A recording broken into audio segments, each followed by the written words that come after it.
Krishna, Hare Krishna, Krishna Krishna, Hare Hare, Hare Rama, Hare Rama, Rama Rama, Hare Hare, Hare Krishna, Hare Krishna, Krishna Krishna, Hare Hare, Hare Rama, Hare Rama, Rama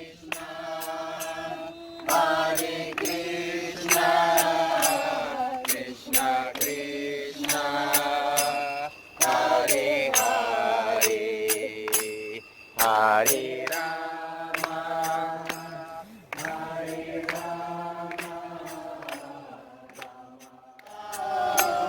Krishna Krishna, Hare Hare, Hare Rama, Hare Rama,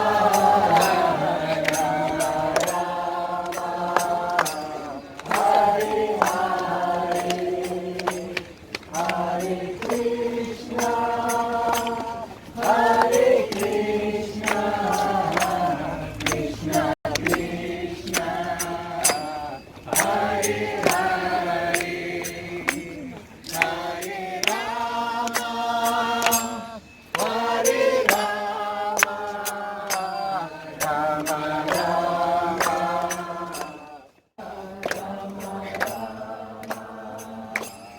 Hare Hare, Hare Krishna, Hare Krishna, Krishna Krishna, Hare Hare, and then we go back. Hare Rama, Hare Rama, Rama Rama, Hare Hare, Hare Krishna, Hare Krishna, Krishna Krishna, Hare Hare, Hare Rama, Hare Rama, Rama Rama, Hare Hare, Hare Krishna, Hare Krishna, Krishna Krishna, Hare Rama, Rama Rama, Hare Hare, Hare Krishna, Hare Krishna, Krishna Krishna, Hare Hare, Hare Rama, Hare Rama, Rama Rama, Hare Hare, Hare Krishna, Hare Krishna, Krishna Krishna, Hare Hare,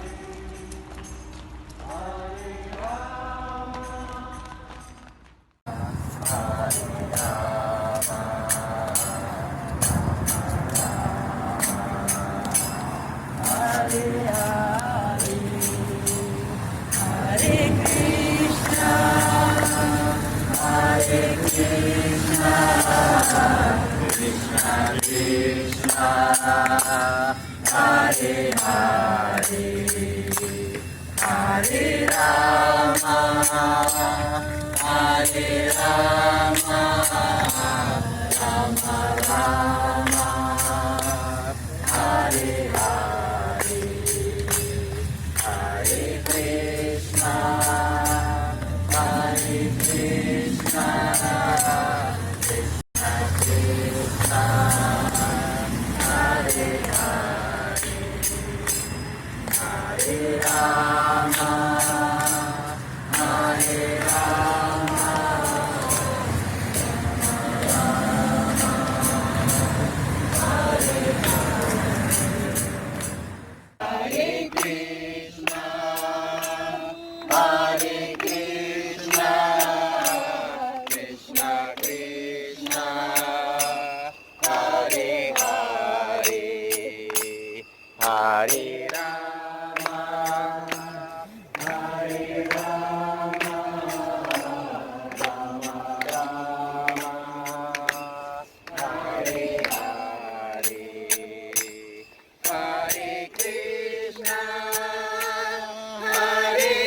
Has also offered us a home where we're staying for this week.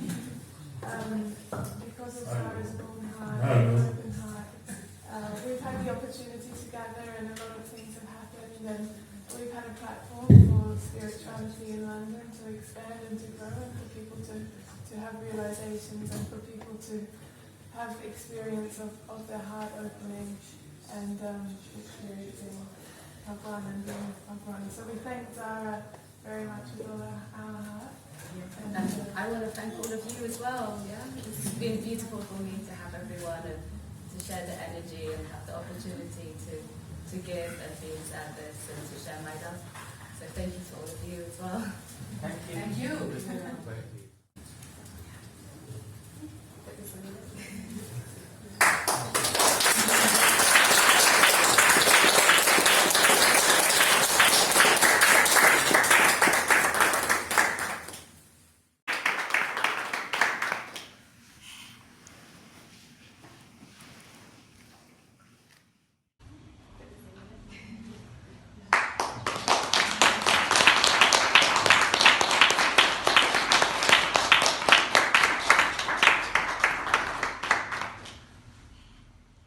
Grateful to be here in London, and I'm very grateful that I'm invited to speak here in front of you all.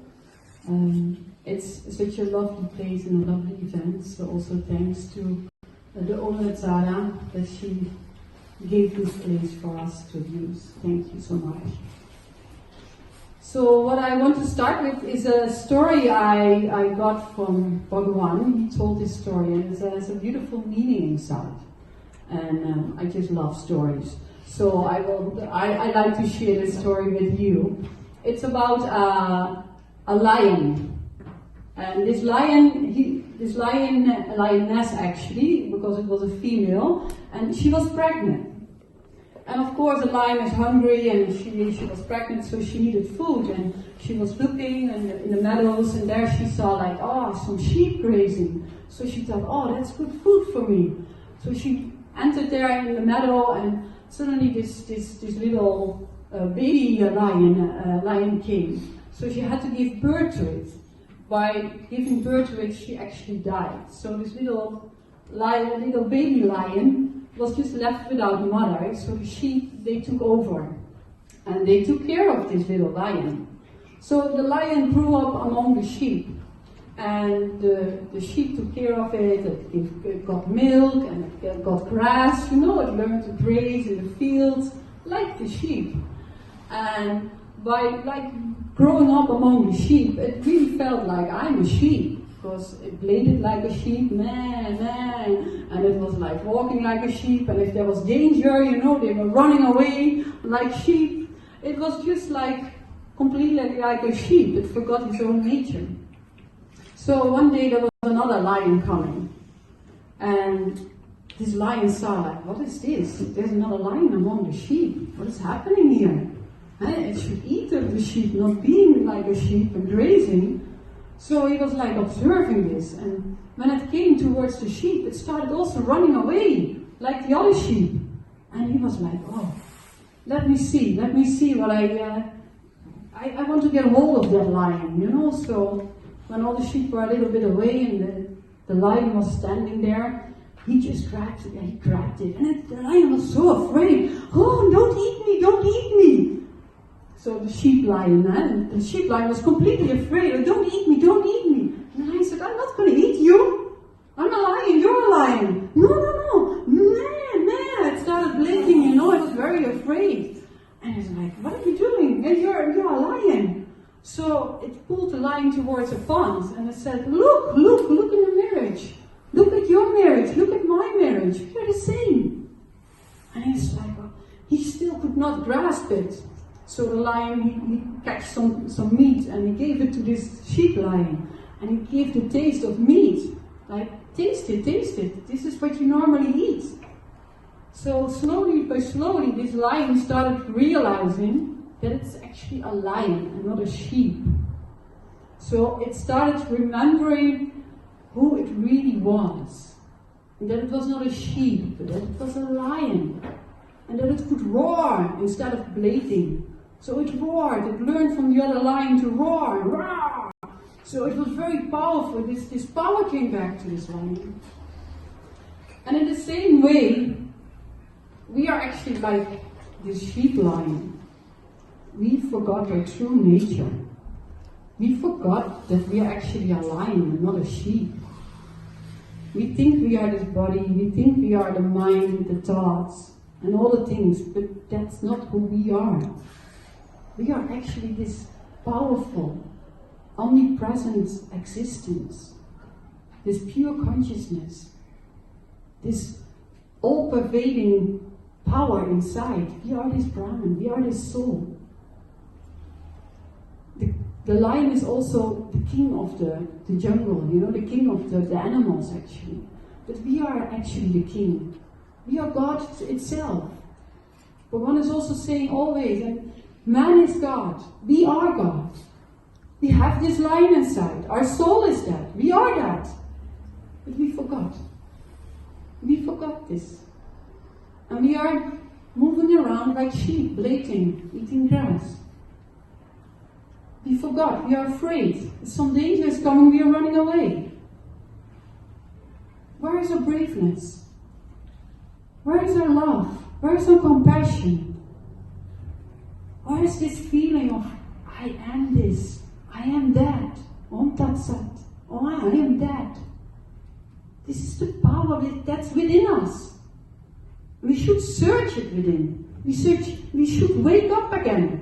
Like this lion, like this sheep lion. But it got away from another lion. Another lion came and he grabbed it and said like, look, you're not a sheep, you're a lion like me. You stand up, you roar, roar, roar, like this. Get this power and eat what you do what you should do. Be who you are. And that's the Guru. The Guru is grabbing us. It's grabbing us and saying, you roar again. You are a lion, not a sheep. Don't be afraid. Stand up. Stand up and feel your true nature.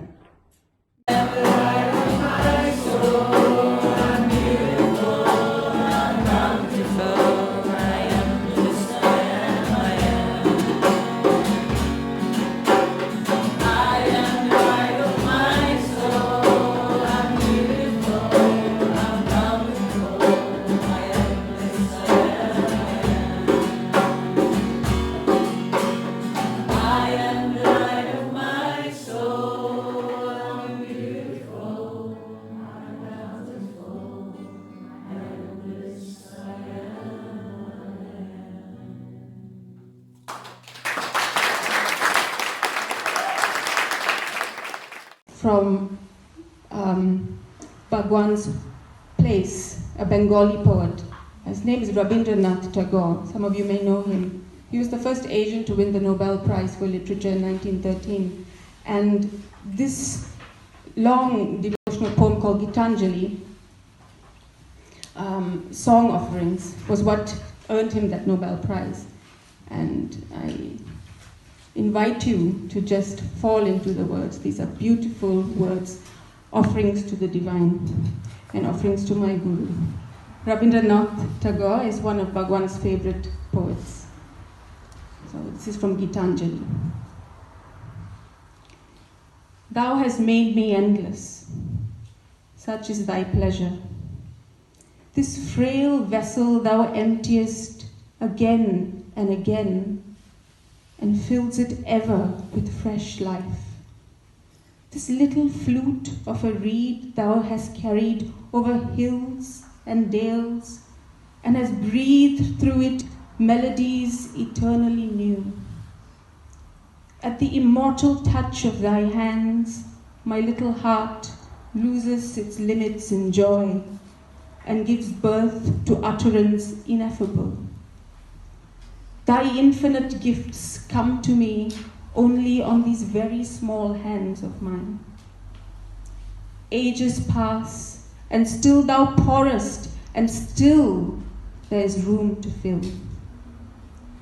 When thou commandest me to sing, it seems that my heart would break with pride, and I look to thy face, and tears come to my eyes. All that is harsh and dissonant in my life melts into one sweet harmony, and my adoration spreads wings like a glad bird on its flight across the sea. I know thou takest pleasure in my singing. I know that only as a singer I come before thy presence. I touch by the edge of the far-spreading wing of my song thy feet, which I could never aspire to reach. Drunk with the joy of singing, I forget myself and call thee friend who art my Lord. Life of my life, I shall ever try to keep my body pure, knowing that thy living touch is upon all my limbs. I shall ever try to keep all untruths out of my thoughts, knowing that thou art truth, which has kindled the light of reason within my mind. I shall ever try to drive away evils from my heart and keep my love in flower, knowing that thou hast thy seat in the inmost shrine of my heart. And it shall be my endeavor to reveal thee in my actions, knowing it is thy power that gives me strength to act. My song has put off her adornments. She has no pride of dress and decoration. Ornaments would mar our union. They would come between thee and me. Their jingling would drown thy whispers. My poet's vanity dies in shame before thy sight. O master poet, I have sat down at thy feet. Only let me make my life simple and straight, like a flute of reed for thee to fill with.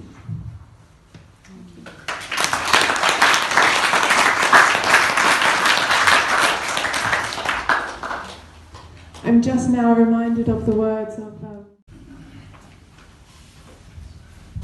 Namaste everyone. My salutations to my Guru Sri Bhagavan. Thank you for being here among us, all of you. So, Laura said that I'm supposed to be living a completely spiritual life.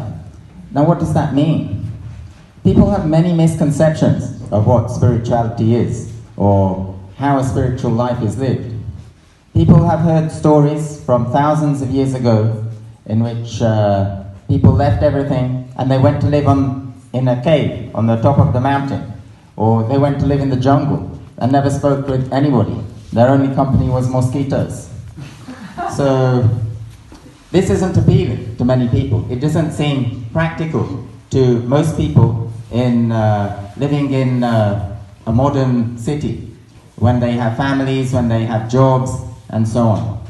So when I first came to spirituality, I also came with that conception that it meant I would go and live on the top of the mountain or in the middle of the jungle. Partly because I didn't really like the world.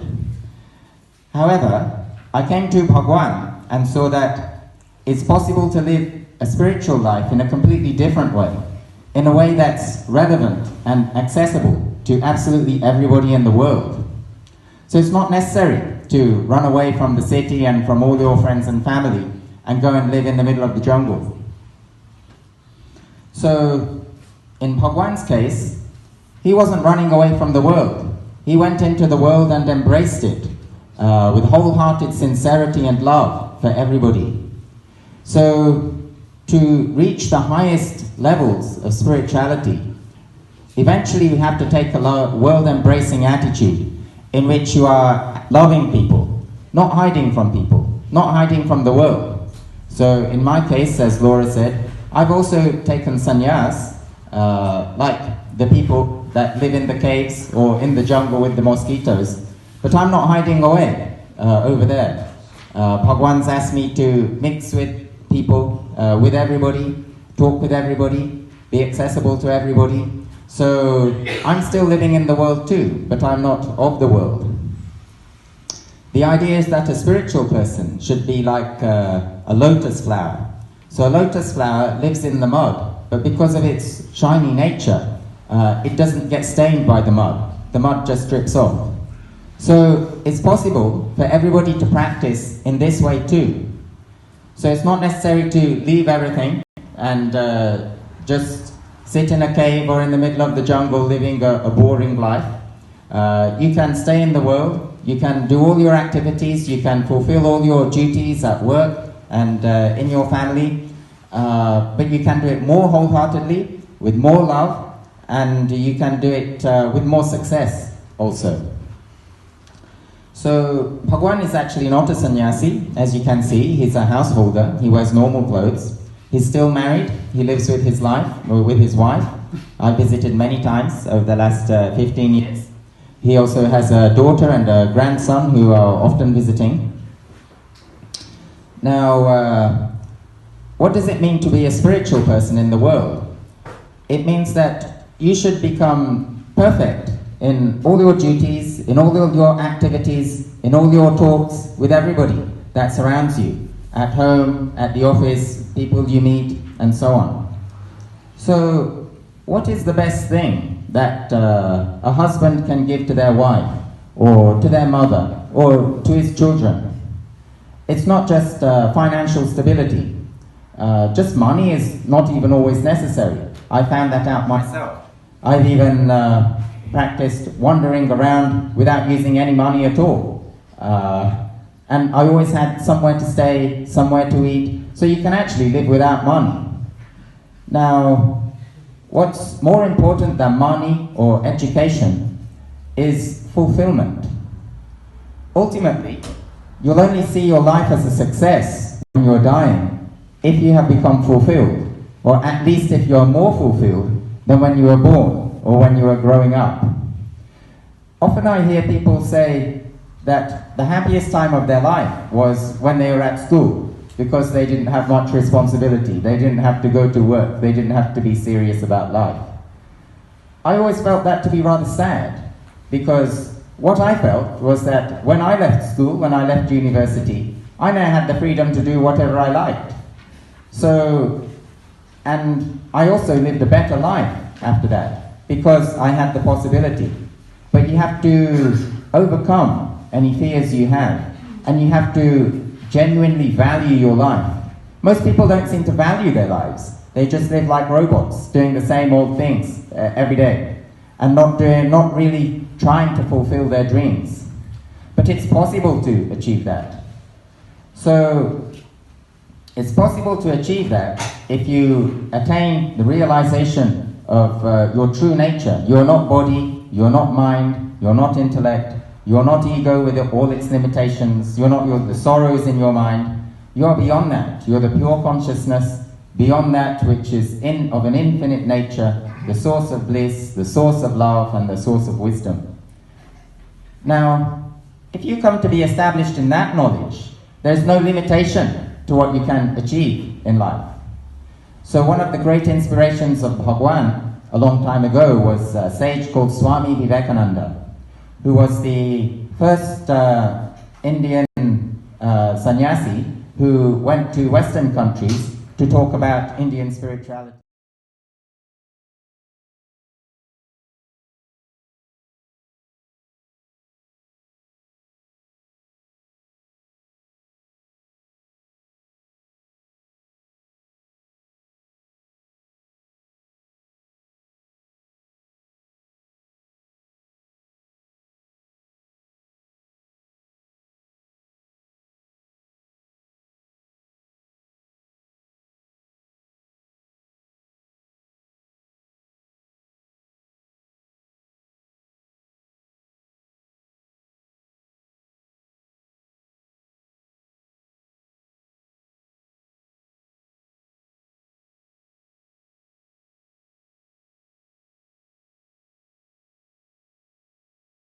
And he has become that self.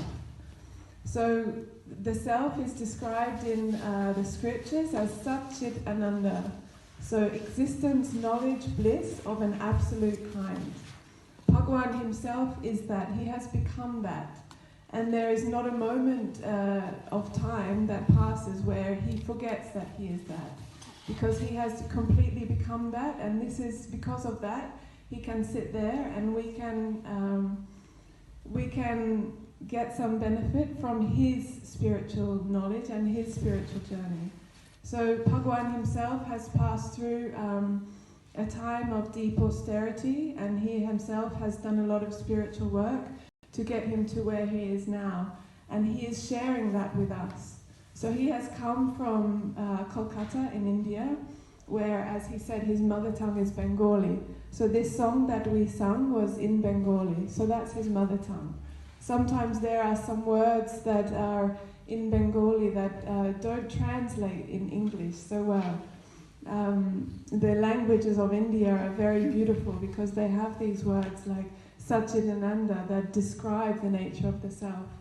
But Bhagavan is here and he is speaking English with us, and he has come to London to meet with us. He has come to be here for us. He hasn't come to see the city. He hasn't come to see the country. He hasn't come to say that I've gone across the world. He has come for us so that we can experience something of the truth of our nature. So today is a purely spiritual day. It's a full day. We will be here all day until 7 p.m. Bhagavan himself will have a space in the middle of the day where he won't be here, but we will be here. There will be people all here all day. So we have Swami Prabhutinanda, Swami Savananda, who have also come from India. They have brought Bhagavan, so we're deeply grateful for them for coming with Bhagavan across the world. So there are lots of people who have spiritual knowledge here who you can speak to throughout the day. We have talks and we have music, and all day there is something going on. So the idea is for us to feel today, to step out of our mind. Sometimes what happens when we are on our spiritual journey is there may be some reaction, maybe some doubt that comes to the mind. So I invite you to observe that as the mind, as the ego.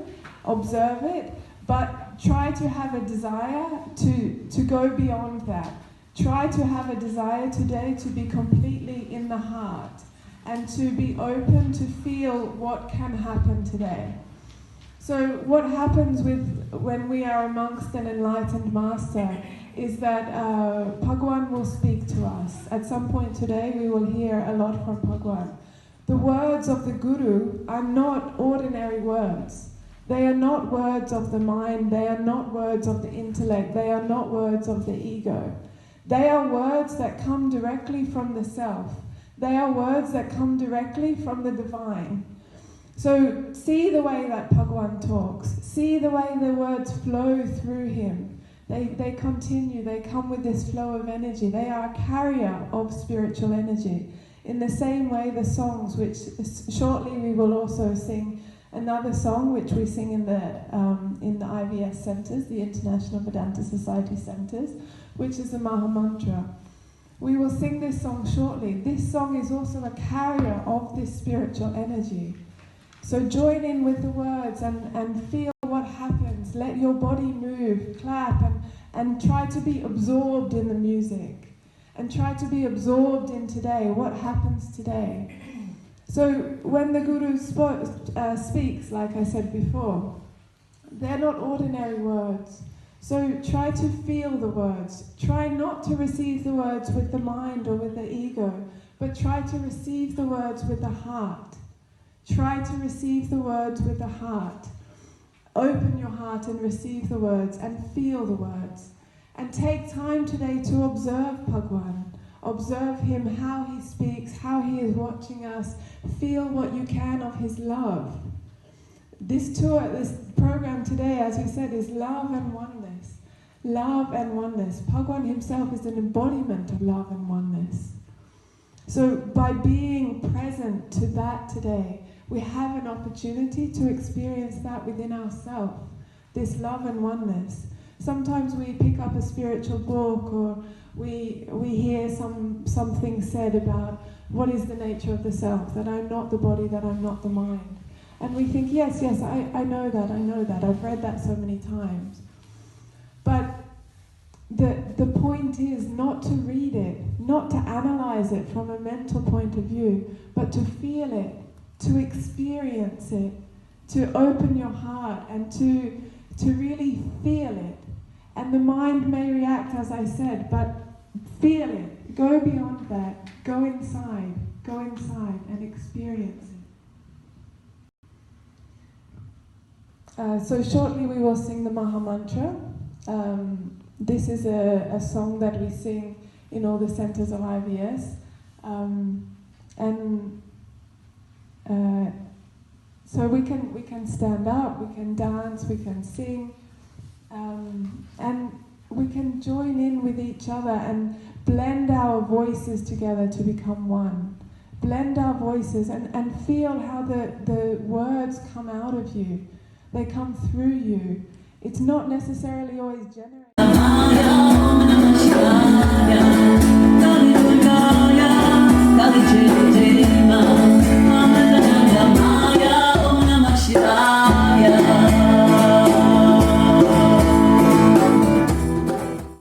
Of the female queen, Devjani Chakravarti, who happens to be the daughter of Bhagavan. She has sent her regards for you. So, thank you.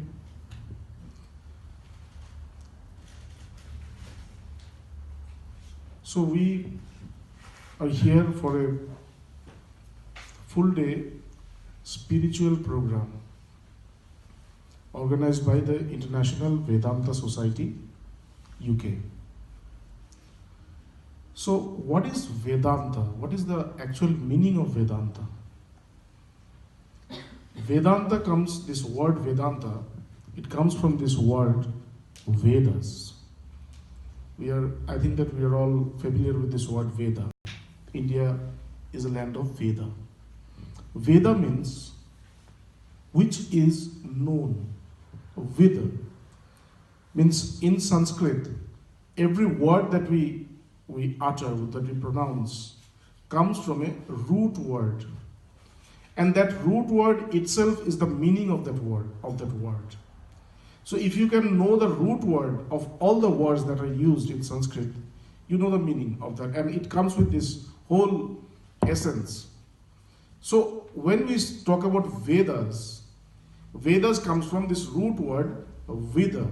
Veda means something which can be known or which is to be known. So what is to be known? That is knowledge. So we know that we also have knowledge. Since childhood, we are gathering knowledge. So there are two kinds of knowledge. One is apara, that is of this world. Like we know about these aircrafts. It starts from Delhi and it will come to London. It can go to New York. But it cannot go beyond the atmosphere. Whatever the flight may be, if we throw one stone, it can go up to the highest point, but it has to come back because it cannot deny gravity. So it has to be within gravity. So this gravity or this limitation which is within this world. So how do we classify this limitation? The knowledge that is gathered through our senses. Like we hear, we see, we feel. So the knowledge that we gather through our senses, or the knowledge that we gather from mind. Like there are many things which we contemplate. There are many things that we perceive, that we think. So in that way also we gather knowledge. So the knowledge which is acquired from the senses and mind is called apara, that is worldly knowledge. So in this worldly knowledge, everything comes like art, science, literature. If you see I don't know whether you know about it or not, in the Vedas we have the most advanced mathematics, science, technology, architecture, history, not that much history, but literature, art. So everything has come from that point. This is also knowledge. And there is another kind of knowledge, which is called apara, a para. That is something which is beyond. There is a knowledge which cannot be acquired through the senses. There is a knowledge which cannot be acquired through the mind or the intellect. Whatever we know today, it is the knowledge which has been acquired by our senses or our mind. And that is why we say we know. But we know about a person called Buddha. Isn't it? Buddha. Buddha means the person who knows. And him we say Buddha. I also know many things. Why don't we call ourselves as Buddha? Buddha means a person who knows. I also know many things. Perhaps more than what Buddha knew. I know computer, I know today we have this advanced technology, we know everything. From our house itself we can reach anywhere in the world. So we are more advanced than Buddha. So why cannot we call ourselves as Buddha? Because Buddha knew something which we haven't known. And what is this? This is the knowledge of the beyond. This is the knowledge which we gather when we travel beyond our senses, when we travel beyond our mind. So there is one knowledge present which is beyond the senses. There is one knowledge which is present which is beyond the mind. So everything that we know is not the ultimate truth. There is other truth also. There is something which is beyond everything. What is that? Vedanta. So things which can be known is called Vedas. So these things that we know is also Vedas. Vedanta means end of the Vedas, where this sense knowledge gathered through the sense, knowledge gathered through the mind ends, and the journey through the heart begins. So that is called Vedanta. That is the end of the Vedas, where we reach to the end of or beyond our senses, where we reach. Prayer for the earth, for the ones yet to come. May you walk in beauty and remember your soul. Blessed we are to dance on this ground with the rhythm of saints, to carry the sound. We hold hold a prayer for the earth, for the ones yet to come. May you walk in beauty and remember your soul.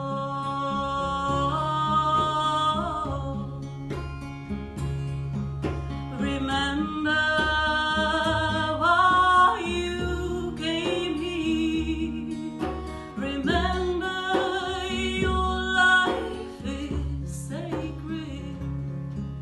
Remember why you came here. Remember this life is sacred.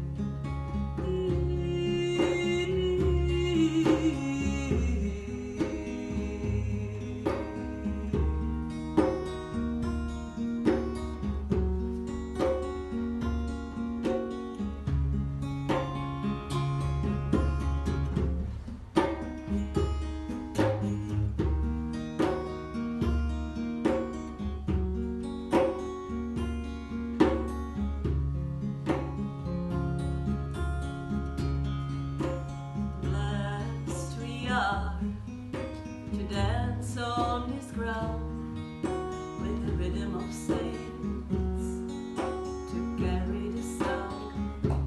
We hold a prayer for the earth, for the ones yet to come. May you walk in beauty and remember your soul. Blessed we are to dance on this ground with the rhythm of saints, to carry the sound. We hold a prayer for the earth, for the ones yet to come. May you walk in beauty and remember your soul.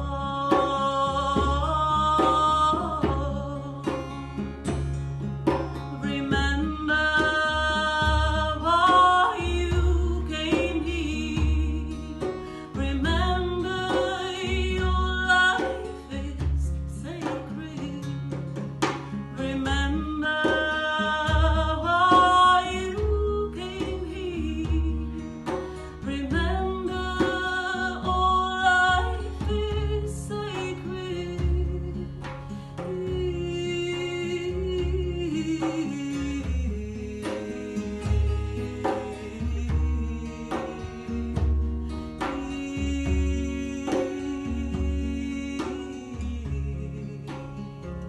Your life is sacred.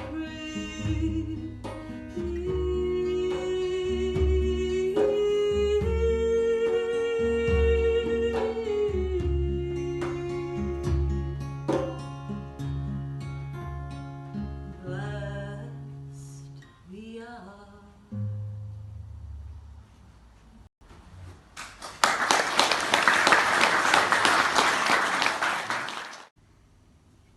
Famous saint, he wrote Rama. You know Rama? You have know the name of Ram, Indian god Ram. You know? Most of them you know Ram. So Rama is a epic, it's a very big book. And Ratnakar was a robber and is killing people in the forest. He is killing people in the forest. And nobody is allowed to go through his forest and he is killing them. And by which he is earning lot. And he was famous in that area, he was very much famous. One day, at the curiosity, Narad, the devotee, great devotee of Narayan, came to Valmiki, came to Ratnakar and asked, why you are doing all this? Why you are killing people? It is my profession. It is my profession. I am killing, by this I am feeding my wife, my father, my mother, my children. But what you are doing sin. you will go to hell. Which I don't care for hell. Now I am living a good life. But you have to go to hell because all this sin you are taking, you are doing for yourself. Then Ratnakar told, no, I am doing for my family, so they will take the burden.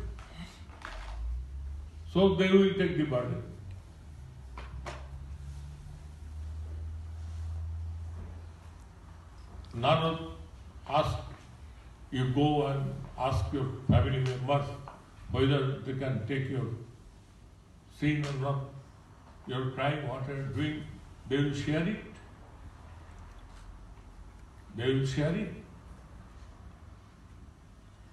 Well, obviously they will share me. He went to his father and asked, Father, what I am earning, it is from murder or something. You will share this sin? Why will you share?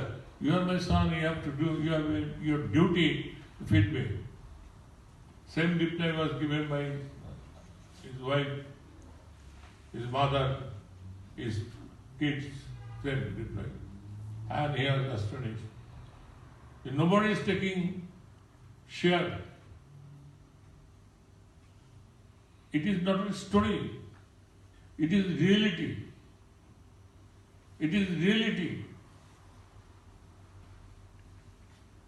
This sannyasi is special effect.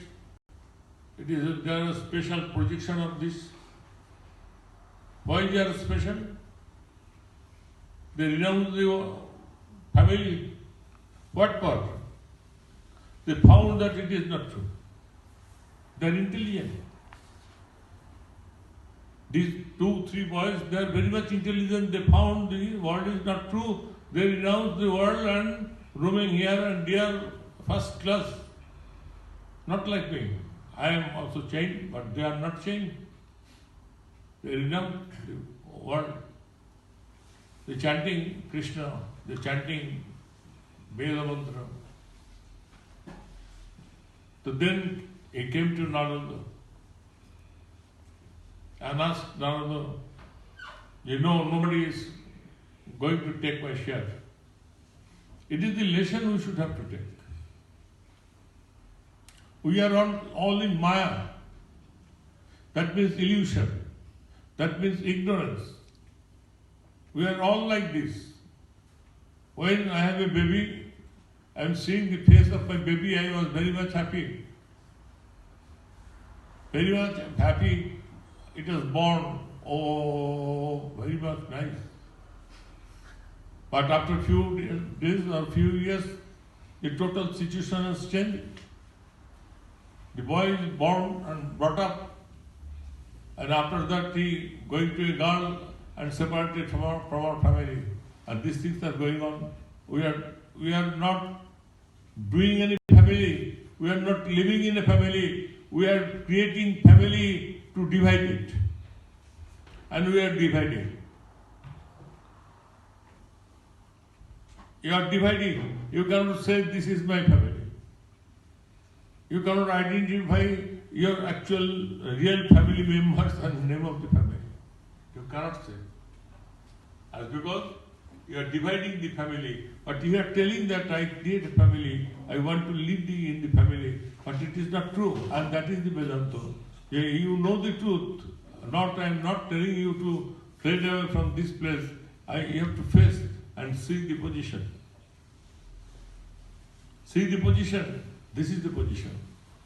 Your son will go to others, and a month she will call you by telephone, Mommy, how are you? But this is society.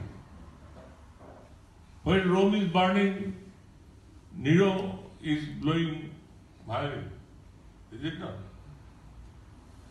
When Rome is burning, it is not for Rome only.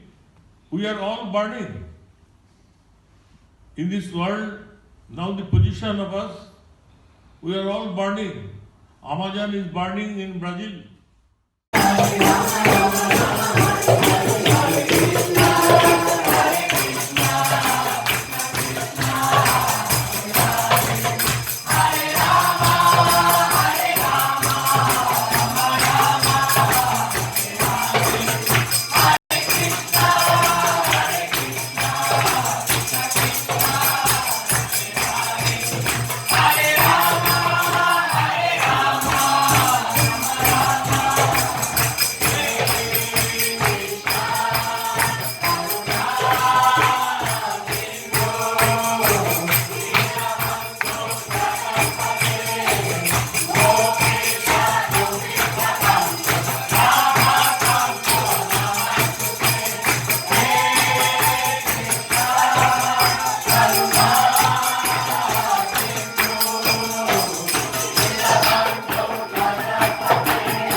Krishna, Hare Hare, Hare Rama, Hare Rama, Rama Rama, Hare Hare. Jai Bhaktarin Shri Bhagwan ki Jai Sangha Janani Guru Ma ki Jai International Vedanta Society ki